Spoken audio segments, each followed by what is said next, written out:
Hello and welcome everyone. Welcome back to another video on the boundary line. Second ODI हो चुका था और अभी कल फाइनल एंड डिसाइडिंग ODI होने वाला है. आर अश्विन ने बहुत टाइम पहले आई थिंक 2-3 दिन पहले एक ट्वीट किया था जिसमें उन्होंने लिखा था कि if New Zealand even manages to win one match with this team, then it will be a win for them, and that has happened already.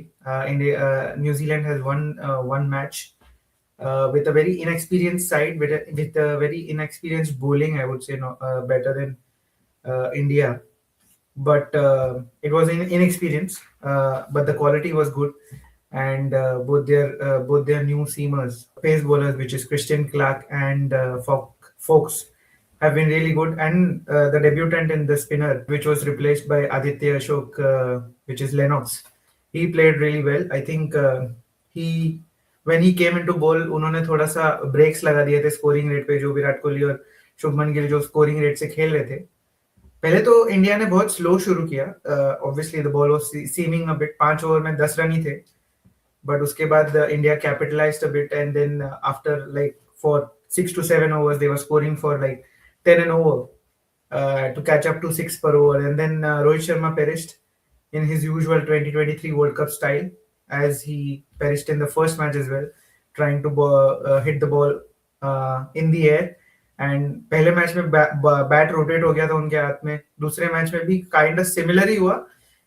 तो अगर आप तीनों, अगर आप इंस्टाग्राम वगैरह पे देखोगे तो आप तीनों जो डिसमिसल्स थे, शुभमन गिल, रोहित शर्मा और विराट कोहली के, वो तीनों identical to the 2023 world cup final की तरह आउट हुए थे तीनों भी. Yes. And then Rahul was playing on, but Rahul played a better innings than what he played in 2023. That's why we got to a respectable total and not to a average total which we got in 2023 World Cup. So even after the 100 which Rahul scored, the 100 of Daryl Mitchell got the better of the sides, and Daryl Mitchell has now become the number 2 batter in ODI format. Virat Kohli has been placed at number 1.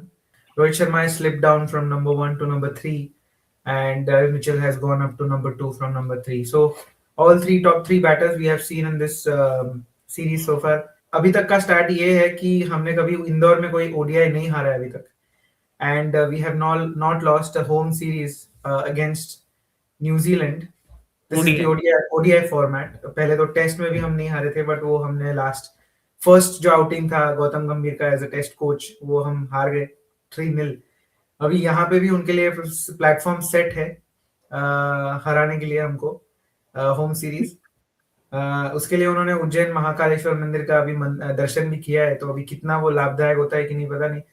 But Jinansh, I think everyone has not talked about this, but I would like to draw your attention to this fact that whenever there is Nitish Kumar Reddy in the side, the team struggles to perform really well.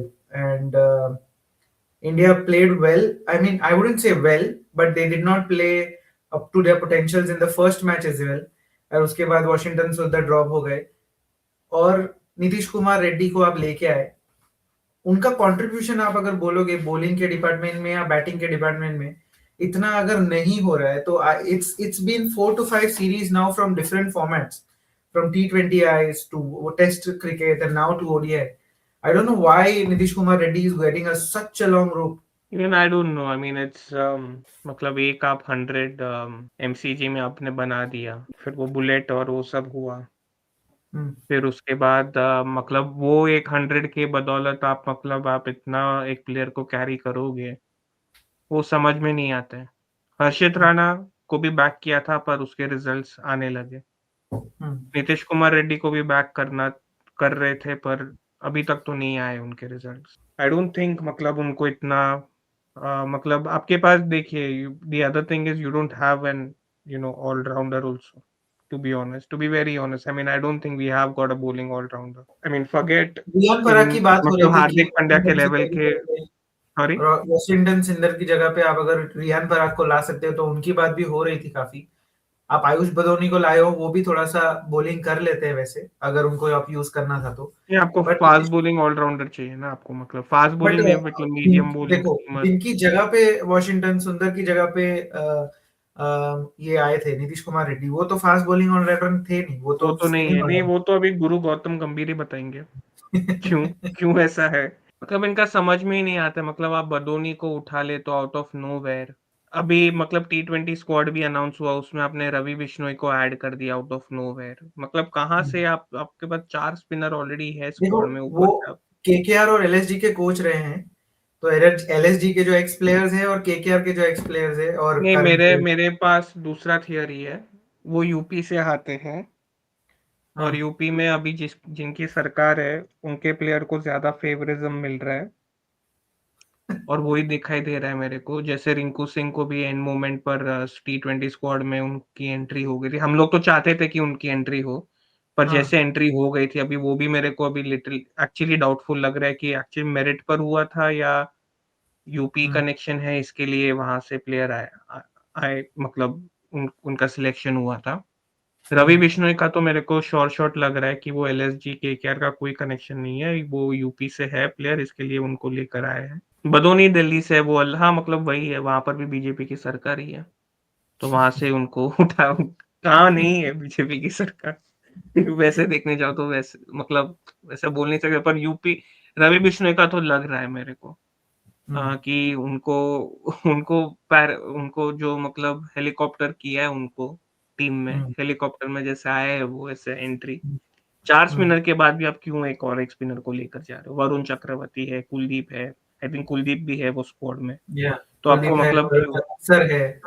अक्सर है, बोलो और एक spinner को क्या ज़रूरत था लेने को? हम्म। मतलब मेरे को समझ में नहीं आता है। मतलब श्रेयस अय्यर का सिलेक्शन मैं काफ़ी हैप्पी हूँ उस, बट रवि बिश्नोई का तो मेरे को नॉनसेंसिकल डिसीजन लगता है लेकर या आने को। और फिर इधर भी आपने मतलब नीतीश कुमार रेड्डी को लेकर आए आप। तो कल आपका थर्ड ओडीआई होने वाला है, दो जो डिसाइडिंग होगा। ऐसे हमने माना था पहले भी कि टीम चलो आपकी अगर अच्छी भी ना खेल रही हो, तो इनकी जो इनएक्सपीरियंस टीम है उसके सामने आपको 3-0 जीतनी चाहिए थी। अगर आप 2-1 भी जीतते हो, जो कि 100% आप श्योरली नहीं कह सकते कि इंडिया 2-1 जीत जाएगा कल मैच। पॉसिबल है कि न्यूजीलैंड आपको फाइट दे and then they can lose it 2-1 as well. So अगर यहाँ से 2-1 लूज करते हैं, तो किस तरीके का माहौल आपको देखने मिलेगा मीडिया में? और क्या गौतम गंभीर को उसके बाद भी मतलब ऐसे डिफेंड करने को खुद को आना पड़ेगा, या कुछ बचेगा उनकी जिंदगी में डिफेंड करने लायक? नहीं, वापस वही गुन गाएँगे कि हमने एशिया कप जीता। उसका तो ट्रॉफी अभी तक आया नहीं है बाय द वे। फिर उसके बाद हाँ, हम इंग रिजल्ट्स लेकर आए इंग्लैंड में, वो भी ऐसी टीम के सामने जो 11 दिन में ही हार गई थी, पूरा एशेज़। उनके सामने आप लास्ट तक आप लेकर गए थे मैच को, मतलब लास्ट डे तक मैच गया था। मतलब हम्म। पूरा सीरीज़ लास्ट डे तक। और मतलब हर ऐसी टीम के हर मैच लास्ट डे तक ही गया था।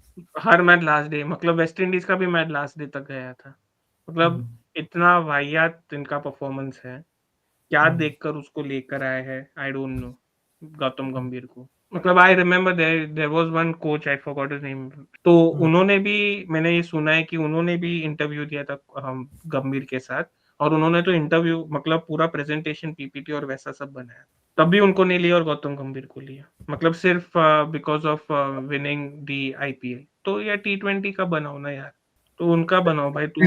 यूपी के प्लेयर्स को लाने के लिए बोला कि वो कौन सा कोटा से वो आ रहे हो, शायद कोच भी उसी कोटा से आ रहे हो। हो सकता है, हाईली लाइकली है, हाईली लाइकली है, पर उसमें मैंने और एक बात मैंने सुनी हम्म। कि वीवीएस लक्ष्मण ने ना बोला, इसके लिए इनके पास गए थे, बट और एल्स हमने ये जब आई थिंक कंटेंशन में थे ही नहीं ये कभी भी। जब 2023 में हम बात कर रहे थे, आई एम श्योर हमको पूरा सर्टेनिटी था कि गौतम गंभीर ही आने वाले हैं, भले वीवीएस लक्ष्मण का नाम आ रहा हो बीच में। आई थिंक आपने भी हाँ, गूगल करा था उनका। मैंने भी भरा था। सो बट हमको श्योरिटी तो थी कि गौतम गंभीर ही आने वाले। It was just a matter of time when his name was just announced for that position. But going forward with whatever he has done in the past 1.5 years, it has been just dismal to say the least. And now even ODI format where everything was on autopilot in the captaincy of Rohit Sharma. After that, removing Rohit Sharma as the captain and then putting Shubman Gill in the reins, and then even ODI format is looking a bit bad in the absence of Jasprit Bumrah, so to say. If Jasprit Bumrah comes back, can India defend a total of 300 to 80, 90 runs? That's another question. But then You cannot rely on one or two players every time when you are trying to nudge two players, two stalwarts of the game out of the format as well. तो आपका जो bench strength है ऐसा कुछ खास perform कर नहीं रहा आपके लिए जो आप सोच रहे हो, आपके जो एस्पिरेशंस है रोहित शर्मा और विराट कोहली को बाहर निकालने के, वो खरे उतरने वाले हैं नहीं। आपको ही शायद बाहर जाना पड़े अगर ये सीरीज यहाँ से हार जाते हैं तो। मतलब ये तो हम हर सीरीज के एंड में बोलते आए हैं कि ये सीरीज अगर हार जाते हैं तो हमको छोड़ना पड़ेगा, और वो बट वो होते ऐसे ही है वापस, रिव्यू नहीं होता है, रिव्यू कुछ नहीं नहीं होता है। फिर उसके बाद मतलब नहीं, ये टोटल मेरे को लग रहा है ये पूरा बीसीसीआई का स्ट्रक्चर ही पूरा खराब हो गया अभी, स्पेशली जय शाह के जाने के बाद पूरा स्ट्रक्चर। डेफिनेटली मतलब इतना वीक मैंने बीसीसीआई को कभी मैंने मेरी लाइफ में नहीं देखा है बीसीसीआई को। मतलब लाइफ में बोलता हूँ स्पेशली 2011 आफ्टर और जगमोहन दालमिया के 2007। बाद से। हाँ, इतना मैंने वीक बीसीसीआई को देखा नहीं है इन एवरी एस्पेक्ट। तुम लोग मतलब क्या सेंस है कि तुम लोग ने साउथ अफ्रीका का मैच, तुम लोग ने स्पेशली इन विंटर्स तुम लोग ने गुवाहाटी में मैच रखा है, जहां पर मतलब मालूम है सबको कि वहां का टाइम डिफरेंस, एवरीवन नोस कि वहां पर सनसेट जल्दी हो जाता है ठंडियों के टाइम पर।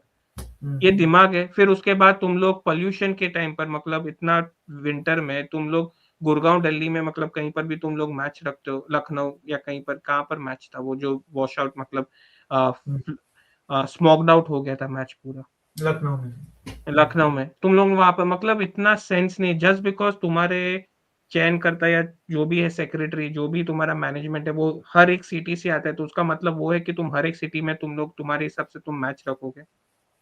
इतना भी दिमाग नहीं है उन लोग में। मतलब कोई I don't know, they do not have any sense of responsibility fans के लिए, किसी के लिए भी। क्यों वहां पर तुम लोग फैसिलिटीज अच्छे से नहीं रख सकते हो? तुम हर जगह पर तुम लोग स्टेडियम बना रहे हो, पर तुम एक स्टेडियम का फैसिलिटी तो अच्छा करो। ये बहुत सारे मतलब स्ट्रक्चरल इश्यूज है। तुम लोग रणजी ट्रॉफी में जो हिसाब से तुम पिचेस डिजाइन करते हो, ऐसे ही ग्रीन पिच डाल दिया मुंबई, वो रोहित शर्मा वाला जो रणजी ट्रॉफी का मैच था, ऐसे मतलब ऐसे ही लग रहा था कि वो क्यूरेटर को आलस आ रहा था, इसलिए काटा ही नहीं घास उसने, और ऐसे रख दिया, बाउंसी पिच दे दिया। ये ऐसे पिच पर तुम एक्सपेक्ट करोगे तुम्हारे प्लेयर्स फिर ऑस्ट्रेलिया के सामने अवे अवे कंडीशंस में खेले, या और न्यूजीलैंड के सामने या इंग्लैंड के सामने? मतलब कुछ सेंस ही नहीं है इन लोग में, कैसे पिचेस डिजाइन करना है। जय शाह के टाइम पर इंडिया ए टूर्स कैसे हुआ करता था कि तुम्हारे प्लेयर्स लाइक ऋषभ पंत, ये वो वगैरह वगैरह, they all used to be playing in India A who have never played for India, but right now we have got our Indian players who itself play for India just to get extra practice. अरे you make out your time from IPL and play Ranji ना, तुम रणजी खेलो या कोई कहीं पर और दूसरा county match खेलो, IPL से निकल जाओ तुम। वहां पर पैसा छोड़ना नहीं है, तुम दूसरे का स्पॉट ले रहे हो। इसके हिसाब से हमारे, तुम आप जब बोलते हो कि ऐसे प्लेयर क्यों आ जाते हैं, नीतीश कुमार रेड्डी के लिए क्यों आ जाते हैं, क्योंकि हमारे पास बेंच स्ट्रेंथ ही नहीं है। तुम लोग दूसरे प्लेयर्स को एक्सपोज होने को चांस ही नहीं देते हो फॉरेन कंडीशन में। तुम्हारे ऋषभ पंत के बाद दूसरा विकेट कीपर एक ध्रुव जुरैल आया है, वो भी आईपीएल कोटा से होकर आया है। उसका भी हम लोग ने डेफिशिएंसीज देखा है कि उसका विकेट कीपिंग में कितना प्रॉब्लम है। फॉरेन पिचेस पर वो उतना कुछ खास खेल नहीं पाता है, खेलता है उसको इंडियन पिचेस पर ही खिलाते हैं। तो ये सब मतलब ये बहुत स्ट्रक्चरल इश्यूज है बीसीसीआई में। और and to be honest we all can be happy of the fact that white ball हमारा बहुत अच्छा है, ये वो भी हाथ से फिसल रहा है अभी थोड़े। डेफिनेटली जिस तरीके का परफॉर्मेंस एक barring Virat Kohli and Rohit Sharma before this series, उनका दोनों का परफॉर्मेंस छोड़ दे तो आपके कोई ज्यादा परफॉर्मेंस आया नहीं है। केएल राहुल का बहुत अरसों बाद 100 आया है, जो शायद उनको भी याद नहीं होगा कि उन्होंने लास्ट ओडीआई में 100 कब बनाया था। तो मैं वही आपको पूछने वाला था कि नीतीश कुमार रेड्डी की जब मैंने बात शुरू की तो मैंने उनको बोला कि आप उनको एज अ प्योर बैटर, जैसे हमने ऑस्ट्रेलिया में देखा था कि सारे कमेंटेटर्स ने बात की थी कि उनकी बैटिंग का जो स्किल है वो उनके बॉलिंग के जो स्किल से बहुत ज्यादा सुपीरियर है। सो डेफिनेटली ये अगर बात करते हो तो आपका उनका बैटिंग का स्किल जडेजा से ऊपर नहीं आना चाहिए, या फिर ये जो फेनाटिज्म है गौतम गंभीर का कि आपका लेफ्ट हैंडर ही ऊपर आएगा भले कोई भी बैटर हो कितना, मतलब अगर आप सचिन तेंदुलकर को भी खिला रहे हो 5 नंबर पे, बट मैं लेफ्टी को ही आगे रखूंगा उनसे। इवन नीतीश कुमार रेड्डी को मैं मतलब ब्लेम तो करेंगे ही, उन्होंने रन नहीं बनाया ज्यादा, साथ नहीं दिया, लेकिन उनका नंबर भी बहुत ज्यादा नीचे रख दिया था अपने जडेजा को आगे भेज के। हाँ, ये यहाँ पर भी रिजर्वेशन ही चल रहा है इंडियन क्रिकेट टीम में भी लेफ्ट हैंडर्स का। कि इतना कोटा उनका होगा ही। यही है मतलब मैंने ये स्पोर्ट्स तक विक्रांत गुप्ता जी का मैं सुन रहा था, कहीं मतलब क्लिप आया था ट्विटर पे कहीं पर कि लास्ट टाइम रविंद्र जडेजा ने कुछ 100 मारे थे, कब मारे थे? जब मनमोहन सिंह प्राइम मिनिस्टर थे, सोचो। ये तीसरा टर्म चल रहा है मोदी जी का। मतलब 15 साल हो गए उसका सेंचुरी का ओडीआई में। और ऐसा भी नहीं है कि वो बहुत नीचे आते थे खेलने के लिए पहले, अभी नीचे आते हैं, पहले तो थोड़ा अभी तो ऊपर 5 नंबर पे पोजीशन। आते हैं। अभी तो अभी 5 तो नंबर बोलो पे आते 5 नंबर पर आते हैं, कभी भी उसको ऊपर कर देते, कभी भी नीचे कर देते उसको। तो जडेजा भी क्या कर रहा है मालूम नहीं है। तुमने अक्षर पटेल को क्या देखकर तुमने उसको ड्रॉप हैं। एंड किया? उनका इकोनॉमी भी 7 के आसपास की थी ये मैच में, अरे बॉलिंग भाई के उसके डिपार्टमेंट उसके में। पास कुछ है ही नहीं भाई। उसको एक बॉल उसको पड़ जाता है, एक ओवर पड़ जाता है, वो नेक्स्ट ओवर वो पूरा एक मिनट में ओवर खत्म कर देते, क्योंकि वो बॉल फास्ट डाल देता है। स्पिन कराता ही नहीं है। यही है प्रॉब्लम उसका। जब कुछ नहीं चल रहा है उसके साथ तो वो फास्ट बॉल डाल देता है और खत्म कर देता है ओवर जल्दी, जस्ट बिकॉज उसको अपना ओवर खत्म करना है। टाइम आ गया है, ये भी फॉर्मेट से अभी उसको अलविदा, और तुम सिर्फ टेस्ट खेलो। टेस्ट में अच्छे हो तुम। इनफैक्ट टेस्ट में मेरे को उनका जगह फिक्स लगता है, शुभमन गिल के ऊपर भी। शुभ भले कैप्टन ना खेले पर जडेजा ही खेलेंगे मेरे को ऐसा लगता है। पर ओडीआई में तुम निकल जाओ, अक्षर पटेल तुमसे 10 गुना अच्छा है खेलने में। डेफिनेटली आई थिंक ये ओडीआई में थी। आई मीन ऑब्वियसली ऐसा नहीं है कि मैचेस हमने हारे नहीं है, मैचेस हम हारते हैं, आए दिन हम सीरीज भी हार रहे हैं, तो that is not a big issue. But the kind of mismanagement and the kind of जो हमेशा से हमको गौतम गंभीर के टेन्योर में ये प्रॉब्लम रही है कि हम एक अच्छी 11 लेके नहीं जा रहे, प्रॉब्लम वो है। और अगर आप 11 लेके भी अच्छे जा रहे हो तो हम ऐसा कुछ मिसमैनेज कर देते हैं कि आपका नीचे का प्लेयर ऊपर जाके खेल लेता है, फिर ऊपर का प्लेयर जो है उसको ज्यादा चांसेस नहीं मिलते, फिर आपको चांसेस देने हैं जिसको आप उनको देते नहीं हो, और नीतीश कुमार रेड्डी जैसे प्लेयर को आप चांसेस देते रहते हो कंटिन्यूअसली।